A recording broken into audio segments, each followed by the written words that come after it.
Smart art तमारा पेम्पलेटमां 6 नंबरનું page okay तो smart art ની અંદર જુઓ અહીંયા એક સ્માર્ટ આર્ટ બનાવીને બતાવું છું આવું સેમ તમારે અલગ અલગ બનાવવાના ઓકે પહેલા આ બનાવીશું હવે અહીંયા જુઓ એક શેપ બનાવેલો છે ત્યાંથી એક લાઈન જાય છે હવે આ શેપના અંડરમાં કેટલા છે શેપ જુઓ સોલ્યુશન 1 અને સોલ્યુશન 2 तो सोल्यूशन 1 ના અંદર કેટલા શેપ છે બે શેપ છે સોલ્યુશન 2 ની અંદર બે શેપ છે તો આ જે ડિસિઝન છે હેડમાં છે સૌથી ઉપર છે રાઈટ એટલે લેવલ 1 માં છે આ લેવલ 1 આ લેવલ 2 અને આ લેવલ 3 એટલે આ બંને જે છે કોના અંડરમાં કામ કરે છે સોલ્યુશન 1 સોલ્યુશન 1 કોના અંડરમાં છે ડિસિઝન તો ફોર એક્ઝામ્પલ આજે પોસિબલ આઉટકમ લખેલું છે એને આપણે પ્રમોશન આપીએ આ વ્યક્તિને તો કોના બરાબર આવી જાય લેવલ 2 ના બરાબર એટલે કે સોલ્યુશન 1 અને 2 ની વચ્ચે આવી જાય બરાબર એટલે કે આની નીચે સોલ્યુશન 1 ની અને એમાં બી પ્રમોટ કરું તો ડિસિઝન ની બરાબર આવી જશે હવે સમજી લો કે પોસિબલ આઉટકમ અહીંયા જ છે પ્રમોશન ની જગ્યાએ ડિમોશન આપું છું તો એ કોની અંડરમાં જશે આ શેપની અંડરમાં જશે સમજો છો તો પ્રમોટ અને ડિમોટ નું બટન આવશે જો આ બનાવીને બતાવીએ પહેલા વર્ડ ઓપન કરો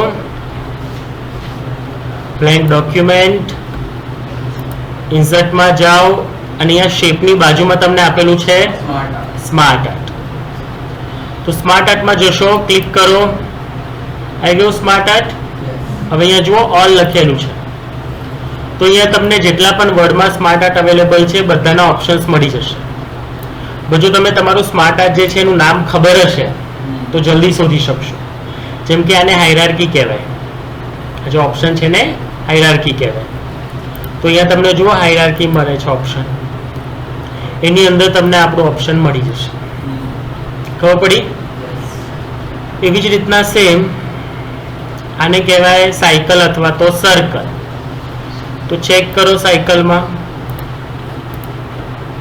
છે અવેલેબલ તો નામ ખબર હશે તો તમે જલ્દી શોધી લેશો અને જો નામ નથી ખબર તો તમારે શું કરવાનું છે ઓલમાં જવાનું અને ઓલમાં તમારે મેન્યુઅલી ફાઇન્ડ કરવું પડશે ક્લિયર શું કરવાનું છે ફરી એકવાર ઇન્સર્ટ સ્માર્ટ આર્ટ એમાં ઓલ આપણે કયું બનાવી રહ્યા છે હાયરાર્કી વાળું આ ઓપ્શન સૌથી પહેલા વર્ડમાં જઈશું ઓલમાં ને અહીંયાથી નીચે જઈશું એ નીચે ગયા પછી તમને આપણો ઓપ્શન જોવા મળશે એમાં આપણું સ્માર્ટ આર્ટ મળી ગયું લેવલ 1 લેવલ 2 અને લેવલ 3 લેવલ 1 માં એક શેપ છે 2 માં બે શેપ છે અને લેવલ 3 માં કેટલા શેપ છે 3 છે અહીંયા આપણે એક્સરસાઇઝમાં કેટલા છે 4 છે તો એડ કરતા શીખીશું સૌથી પહેલા કરી દેવાનું ઓકે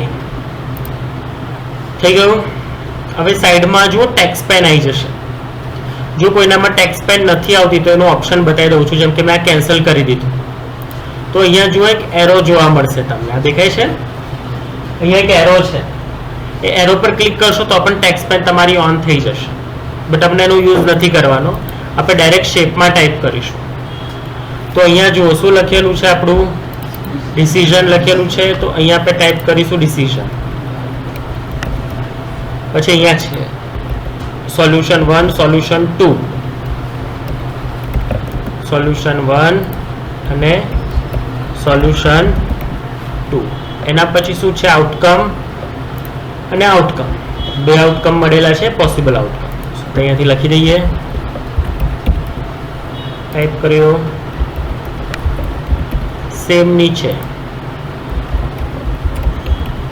હવે અહીંયા નીચે કોઈ શેપ અવેલેબલ નથી તો ધ્યાન રહે આ શેપની નીચે શેપ એડ કરવો હોય તો આ શેપ સિલેક્ટ કરવો પડશે તમારે જો તમારે આ શેપની નીચે એડ કરવું છે અહીંયા નીચે તો તમારે આને સિલેક્ટ કરવાનું અને એને સિલેક્ટ કરશો તો એની નીચે આવશે આપણે કયા શેપની નીચે જોઈએ છે લાસ્ટ વાળું આઉટકમ લખેલું છે એની નીચે રાઈટ તો એને સિલેક્ટ કરવાનું અહીંયા જુઓ સ્માર્ટ આર્ટ ટૂલ છે બરાબર અગેન સેમ બહાર ક્લિક કરશો જતું રહેશે ઓકે અગેન ફરીથી ક્લિક કરો શેપ પર આવી ગયું સ્માર્ટ આર્ટ ટૂલ અને અહીંયાથી ક્લિક કરવાનું છે એડ શેપ આવી ગયું ક્લિયર ત્યાં તમે ટાઈપ કરી શકો છો થઈ ગયું.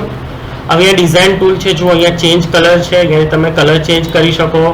અહીંયા સ્ટાઇલ આપેલી છે, તો અહીંયા તમે 3D સ્ટાઇલ આપી શકો, જે પણ તમને ગમે. જો અચ્છા, અંદર ક્લિક કરશો તો 2D થઈ જશે, લખ્યા પછી બહાર ક્લિક કરશો એટલે પાછું 3D થઈ જશે. ઓકે, ડિલીટ કરવું છે તો બાર બોર્ડર પર ક્લિક કરો અને ડિલીટ કરો, ડિલીટ થઈ જશે. ફરી સેમ સ્માર્ટ આર્ટમાં મારે બનાવવું છે સાયકલ. કેટલા શેપ છે? 1 2 3 4 અને 5. તો અહીંયાથી ઇન્સર્ટમાં જઈશું, અગેન સ્માર્ટ આર્ટ, ઓલમાં જઈશું અથવા તો સાયકલમાં જઈશું. ત્યાં મળી ગયું. કેટલા શેપ છે? જુઓ 5 શેપ છે. ઓકે કરો અને અંદર તમારે ટાઈપ કરવું હોય તો ટાઈપ કરી શકો. જેમ કે અહીંયા હું પહેલા નંબર લખી દઉં છું, 3 4 અને 5. હવે મારે એક શેપ એડ કરવો છે. તમારે ખાલી એક જ વસ્તુ યાદ રાખવાની, એડ શેપ. જો અહીંયા ક્લિક કરશો 4 પર તો 4 અને 5 ની વચ્ચે આવી જશે, અને 5 પર ક્લિક કરશો તો 5 ની ઉપર આવશે. ઓકે, ડિલીટ કરવું છે તો શું કરશો? અહીંયા ક્લિક નહીં કરવાનું, આ શેપને સિલેક્ટ કરો અને ડિલીટ દબાવી દો. જેટલી વાર ડિલીટ દબાવશો એટલી વાર શેપ ડિલીટ થતું જશે અને એડ કરશો એ પ્રમાણે એડ થતું જશે. ઓકે, આખું ડિલીટ કરવું છે તો બોર્ડર પર ક્લિક કરીને ડિલીટ દબાવી દેવાનું. ઓકે, સેમ અહીંયા જુઓ, સ્માર્ટ આર્ટમાં એક સ્માર્ટ આર્ટ આપેલું છે, ઇન્સર્ટમાં જાઓ, સ્માર્ટ આર્ટમાં જાઓ. હવે ફોર એક્ઝામ્પલ જેમ કે નામ ના ખબર હોય, જેમ કે અહીંયા પ્રોસેસ આપેલું છે, તો પ્રોસેસમાં તો ઘણા બધા મળી જ જશે. જુઓ આ રહ્યું છે ને. તો આપણે શું કરવાનું છે? સિમ્પલ, આને કહેવાય પ્રોસેસ. સૌથી પહેલા ડિસાઇડ કરવાનું આપણે શું બનાવવાનું છે? Smart art. પછી આપણે ડિઝાઇન જોઈ લેવાની. તો આ શું થયું? પ્રોસેસ, આ હાયરાર્કી, સાયકલ, પ્રોસેસ, આ લિસ્ટ કહેવાય આને, અને આ હાયરાર્કી.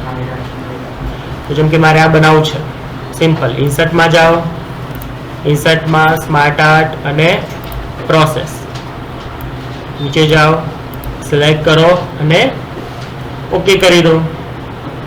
થઈ ગયું ને. પછી અહીંયા જુઓ, જેમ શેપમાં આપણે કરતા હતા, ટેક્સ્ટ બોક્સ બનાવવું પડતું હતું, શેપ બનાવતા હતા, એમાં નો ફિલ, એ બધું કશું કરવાની જરૂર નથી. અહીંયા બધું ઓટોમેટિક આવશે. ઓકે, પછી અહીંયા જે પણ લખેલું છે ટાઈપ કરી લેવાનું. બરાબર. કેટલા શેપ છે? 1 2 3 શેપ્સ અવેલેબલ છે. હજી એડ કરવું હોય તો લાસ્ટ પર ક્લિક કરો અને એડ શેપ. થઈ ગયું. ઓકે, ઉપર એડ કરવું છે, ઉપરના પર સિલેક્ટ કરો અને એડ શેપ કરો. ડિલીટ કરવું છે તો ડિલીટ પણ કરી શકો છો એના પર ક્લિક કરીને. ઓકે, હજી ડિલીટ. ખબર પડી? ક્લિયર છે? ઓકે, ડિલીટ કરવું છે, બોર્ડર પર ક્લિક કરો અને ડિલીટ દબાવી દો તો ડિલીટ પણ થઈ જશે. ક્લિયર? તો આ બધા સ્માર્ટ આર્ટ ટૂલ તમારે બનાવવાના